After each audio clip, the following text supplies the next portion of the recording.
Hey guys, Joe here with the Black Rock Central Railroad. It's kind of a follow-up video. A couple weeks ago I did two mail call videos. One from Bob over there at Long Shadow Trees, sent me a bunch of antique freight cars. Antique, probably maybe 1950 vintage freight cars. And I went through them and cleaned them up. Changed couplers on a couple of them, did a few odds and ends to them. So you'll see them now. And then Dave Thurber from Crooked River and Eastern put me in touch with a friend of his named Justin, who is thinning out his HO scale rolling stock, engines, a couple other odds and ends. So I ordered 11 cabooses from him. Now you might say, 11? What the hell do you want 11 cabooses for? But as it turned out, I believe it's 7 of them were the B&O chassis safety cabooses. And they needed a little bit of work, very little actually, but I got a couple other cabooses thrown in there. So as a disclaimer, for the start of it anyway, the cabooses, they are old Athearn blue box units, which when Athearn came out with these bay window cabooses, they used I believe it was a Santa Fe caboose that they used as a model. So every bay window caboose that B&O or that Athearn produced was a Santa Fe caboose, and all they did was just change the plastic color and throw a different set of decals on them. So none of these cabooses actually match a B&O chassis caboose. There's several differences in them, number one of which is the window placement. None of them are correct. The end platforms are each 6 inches too short on both ends. The roof itself is a foot short on both ends. And the roof ladders are all on the wrong side. On the B&O cabooses, the roof ladder was attached directly next to the handbrake. And on the Athearn cabooses, the ladder is on the wrong side. However, what they did get right is the body color is correct. They did paint the silver ends and the silver roofs on all of them. And for the most part, all of the decals are correct. Over their lifetime, some decals or some stickers or decals had been added or taken away. At one point in time, they all had ACI labels on them, and most had wheel dock decals on them. But over the years, they were removed or replaced. What I did do was I have photographs of all of the B&O safety cabooses, and so I used those photographs to make sure that all the decals were in the right spot and that all the decals were there. So let me get behind the camera here and we'll get it turned around and I'll show you all these safety cabooses and all of my C&O or chassis cabooses. I'll get it right here in a minute. So hang tight here a second. Let me get repositioned.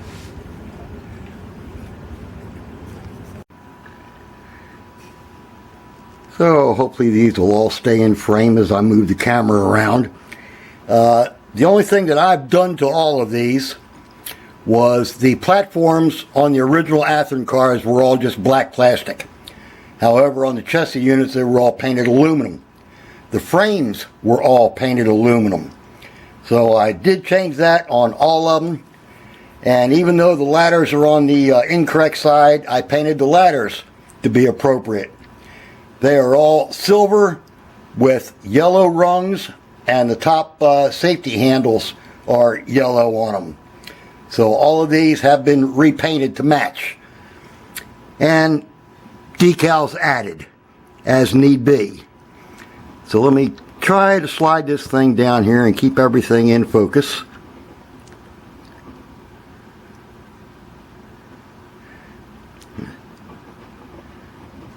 Actually, what might even be a better idea is to just leave the caboose there in the center like that, and then we will move the cabooses. Now this next one was not part of that package deal that I got from Justin. In a way it was. This was a Pennsylvania caboose. However, I do have a set of decals, or did have a set of decals, for a couple of the other chassis safety cabooses. So we took the Pennsylvania caboose and repainted it into the chassis. So that's why that one's in there.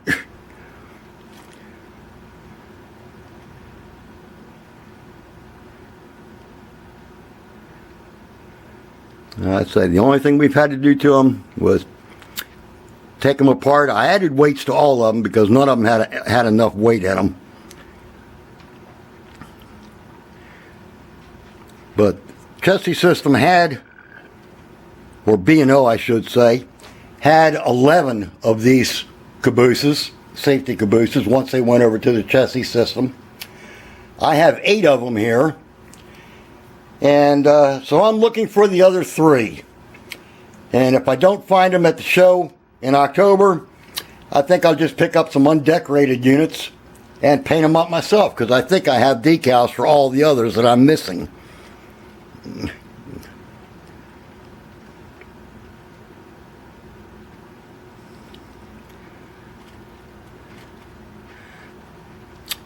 But I think out of these, they all turned out looking pretty good.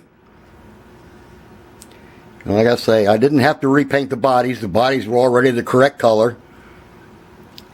Just repaint the platforms and the frames.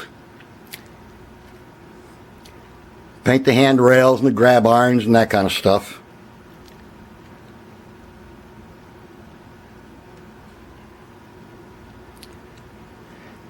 And I did get a couple other cabooses in with this mess. So these are all the rest of my chassis cabooses added in here behind it. This one is a C&O chassis safety caboose. C&O had, I think, either 5 or 6. So eventually I'll start collecting them too. But these are just the rest of my chassis cabooses. And out of all of these cabooses, there's only 2 of them in this line that are prototypically accurate.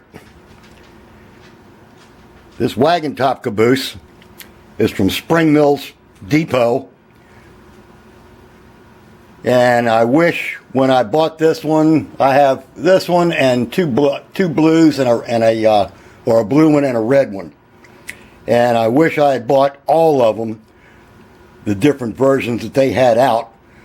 But at the time, there just wasn't enough funds, because I think these were somewhere between $80 and $100 a piece. And I could not afford to buy like 8 cabooses at one time for that kind of money. Maybe one of these years they'll have a second run.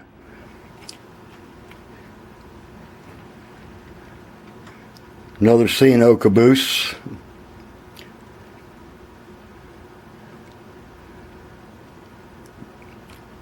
This particular B&O caboose doesn't match any number that I can find, but it is a chassis caboose, so we threw it in there anyway. And this is one of the other paint schemes that Chassis applied to some of their units. Kind of a safety caboose, but not really a safety caboose.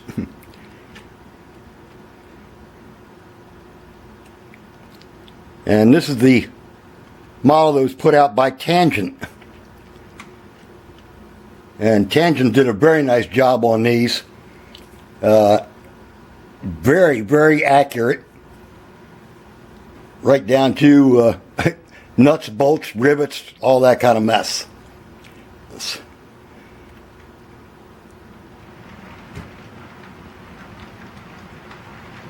So in addition to that, we picked up a couple other cabooses from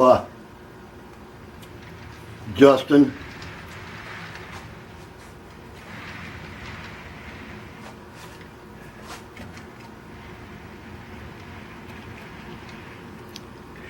Pan back here a little bit and get all of these in here at one time,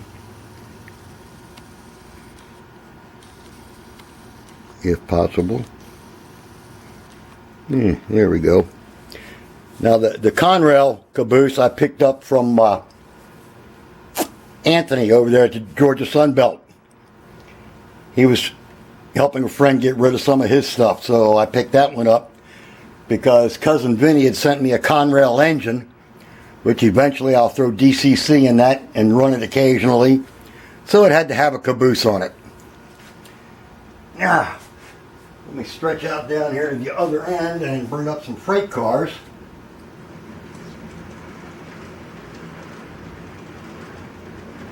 These cars are all from various old manufacturers.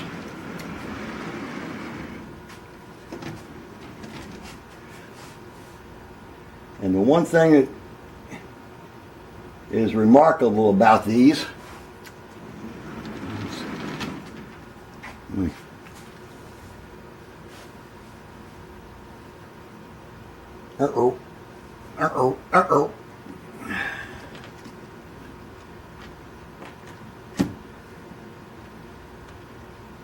get everything back on the... These cars are all metal body cars. The old style. They have wooden floors.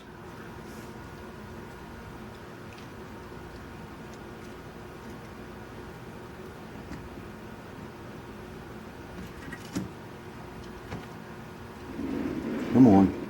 Stay, that's it. Stay coupled together. Yeah. They have wooden floors, metal bodies, very little plastic on them at all. The trucks are all metal trucks with springs in them. So in order to possibly run these at some point in time, I had to put plastic wheels on them.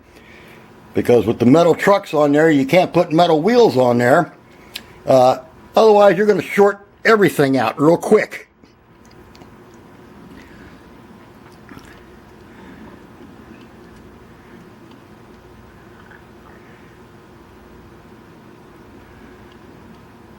Well, I say these came from Bob over there at Long Shadow Trees. And he was nice enough to send them to me, so hey, I'm nice enough to put them on the track. Clean them up a little bit. Put some fancier couplers on them. And eventually we'll throw a steamer or a first generation diesel on in front of these and drag them around the track. And a couple of undecorated ore cars.